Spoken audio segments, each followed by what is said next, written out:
I was already knowing that I would have a huge Dandadan crash after this season ended, but I never knew it would be like this. I was so locked into everything about it for the last 12 weeks. I mean, by this point, I've already rewatched it multiple times, just waiting 6-7 days for an episode to come out. And I just knew I couldn't take 8 to 12 months with no Dandadan. So, unfortunately, I made the same mistake that I swore to myself long ago I was never going to make again. And I have a confession to make. I went and read ahead of the manga for what would be a decent chunk of season 3, which has already been announced by Science Saru in one sitting.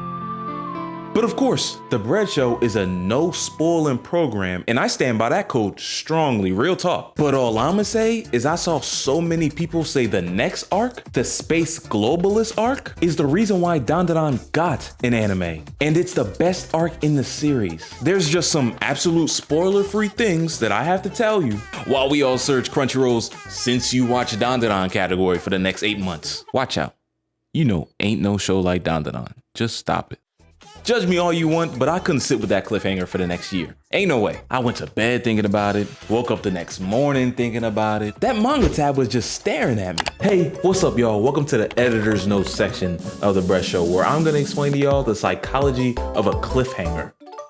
Cliffhangers actually aren't just plot devices. They use all the pent-up emotions slowly built over time to trap you emotionally. It's something about our brains that just hate unfinished business. And when cliffhangers are done at the highest level, it works as perfectly as it worked on me, and I imagine many other people. Season 2's final episode didn't just end, it pushed you off a ledge and made you desperate for more. While we were winding down to like the last 2 episodes, I was really wondering how the season would end. 2 new seemingly important characters being introduced, a kaiju battle starting in the penultimate episode. I just knew that it was finna be an abrupt ending, and abrupt endings are my worst nightmare. The only anime that I could think of that pulled off cliffhangers as masterfully as this one was Attack on Titan, but they did it with suspense, not a single frame panning out, leaving us like that for months. And it's not easy to pull off a cliffhanger either. A cliffhanger moment could be the reason you realize you don't like a show. Huh?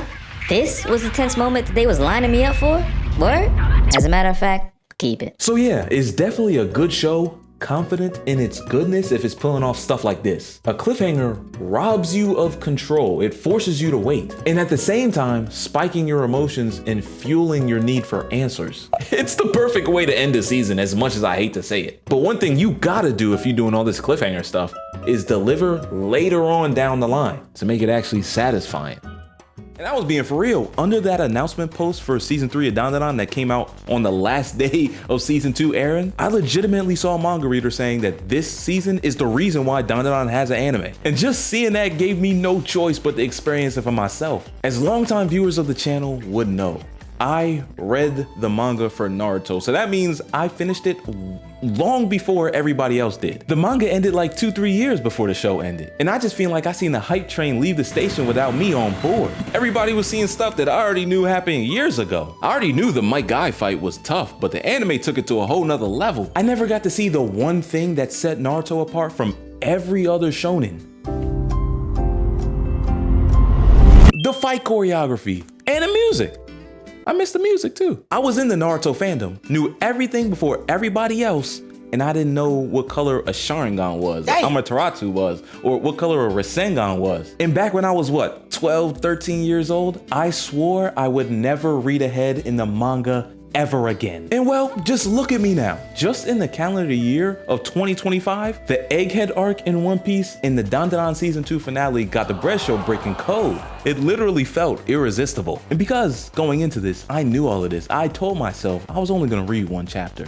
Then it was like, you know, I read the first few episodes, so that would be like 8 chapters. And then boom, I look up and I'm on chapter 91. Like I basically spoiled it. The next arc is called the Space Globalist Arc, so I'm gonna just let y'all imaginations run wild with that. By the way, like I said, this next arc is the most popular amongst the manga fans, and it's actually really long. So I really wonder if the next season is only gonna have 12 episodes. It really could be 20. And some of y'all might be asking, how different is it watching Dandadan the anime and reading Dandadan the manga? Well, let me tell y'all, it was exactly how I said it was gonna be because I went deeper into differences in my last video.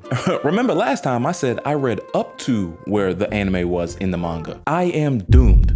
Every new season that ends in a cliffhanger is gonna test my willpower. It's been a legit week and I'm having serious withdrawals. Now, I know the question that's on all of y'all minds. Was it worth it? And my answer is simple, no. I wish I could go back in time and just have some self-restraint because the next arc, you know, the one that everyone loves, has more cliffhangers than the season 2 finale cliffhanger.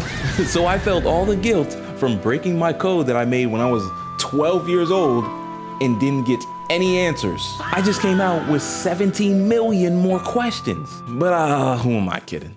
I'm sure I'm gonna experience all the same peaks and valleys that everybody else is gonna experience next year in 2026 when Dandadan comes back. Alexa, play Charlie Puth and Wiz Khalifa's When I See You Again. Not gonna lie, I am still so conflicted. I knew a Dandadan crash was coming, but I did not expect it to be this hard. It's literally been like 10 days. And that's when I released the video. I'm recording the video, it's been 7 days. I'ma just get to finishing Spy Family and started on JoJo's and finally starting on Gachi Yakuda. Chat gave me some recommendations, but I need more. Did I just call y'all chat by accident? Is it publicly acceptable to call your YouTube audience chat? I don't know.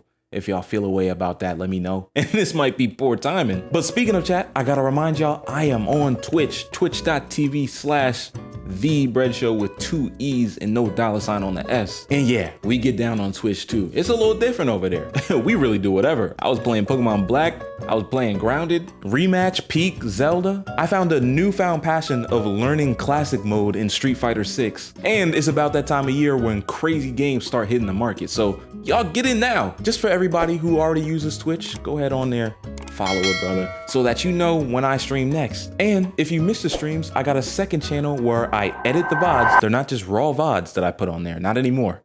They're edited videos. And everything you might have missed is on that channel. I've been on top of it, all right? So yeah, you know your boy is working hard overtime on 2 different channels and a Twitch channel, and I'm still on the 4th branch channel with all my guys. We working overtime, we trying to make it this year or next year. I don't know when this happens, I don't know. I'm just gonna keep being there for y'all. Spread love, give inspiration in all you do. Make sure you have your eyes peeled for the Pokemon original movie video that I'm working on. And peace out. I almost forgot. Welcome to the Crash Show. Take 2.